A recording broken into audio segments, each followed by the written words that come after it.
Nate, you told us before the game that you're going to switch defenders onto Harden, but you really went with Paul George the entire game. Can you just talk about his defensive effort tonight? I thought it was great. James Harden is such a tough guard.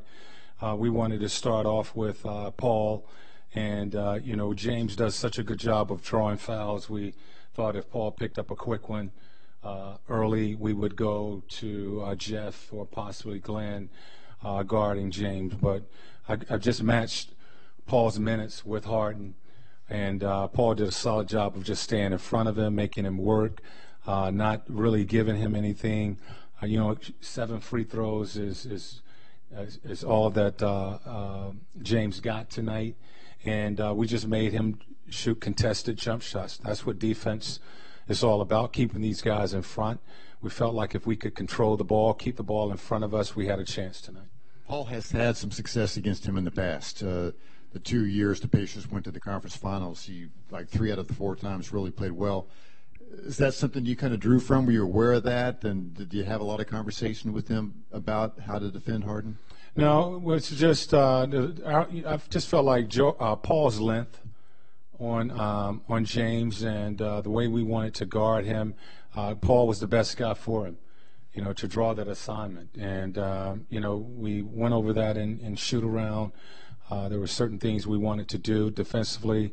And, Paul does a good job of guarding out on the perimeter. He's strong enough to guard in the post. And I just thought he did a good job of just, being there, making James feel him, and not allowing him to really see the basket clearly tonight. And, that's a tough task. He stayed in front of him, and that was the key. You adjusted your rotation. You played 3 of your starters all 12 minutes of the first quarter, just because of the flow of the game, the way things were going? Matchups, no, it's just matchups. I wanted certain matchups when Harden was in the game, and we could go to our bench when he was sitting down. So the strategy behind that was when James was sitting down, I felt we could go with a certain group. And as I said, I wanted to match Paul's minutes with James.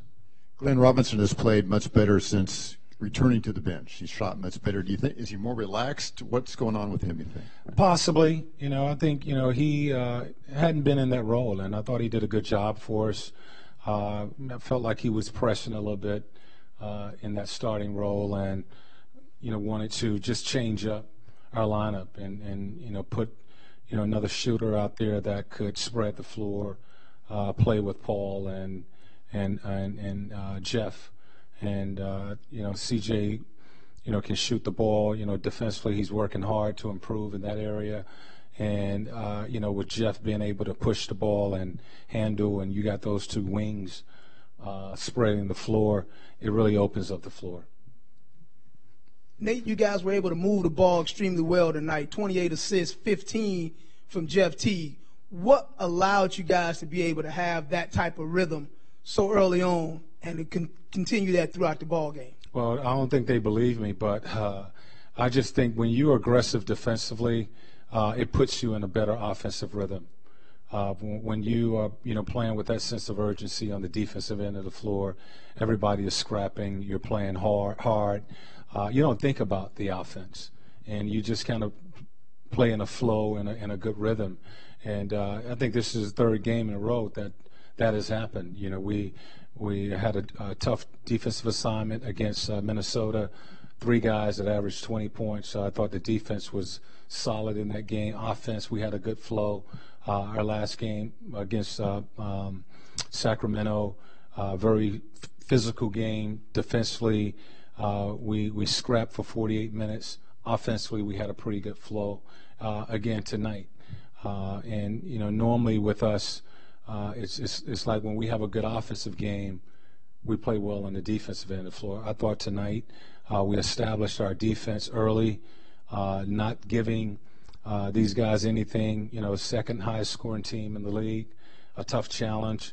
But we established our defense early in the game, and offensively we played in a good rhythm. I thought Jeff was really good again tonight, mixing up his attacks with finding perimeter shooters. Paul has 4 straight 30-point games. Do you see him taking on some kind of new mentality here lately in terms of the way he wants to approach things? I think he's just been aggressive, I think offensively, Jeff is doing a good job of finding Paul and, the shooters, and, he's in a good rhythm. He's shooting, he's really efficient on the offensive end of the floor with his shots. I think for the most part he's taking good shots, and he's working on the defensive end of the floor. And when Paul is playing that way, this team follows him, and it gives everybody confidence when he's defending as he's done, really throughout this season. But he had Wiggins in the Minnesota game. He had to go out of follow in the last game. Tonight he has the assignment of James Harden, and he's still able to give it to you on both ends of the floor. We feed off of that. We follow that energy that he brings, and did a solid job again tonight. You were 9-4 in January. How hopeful are you now that you can leave that 500 mark behind and sort of start putting some distance there? Well, that's the plan. For us at the beginning of the season, I talked to our guys about, every month we want to win 10-plus games. That's a goal of ours. We fall short of that again this month, but I think, if we set that goal, we're going to be one of the top teams in the league. And, the 500 mark, really not thinking too much about that. It's the second half of the season where the focus is, and we need to start showing better play and winning more ball games. And I like what we did again tonight. Now we have to, again, take this out on the road and start winning some road games.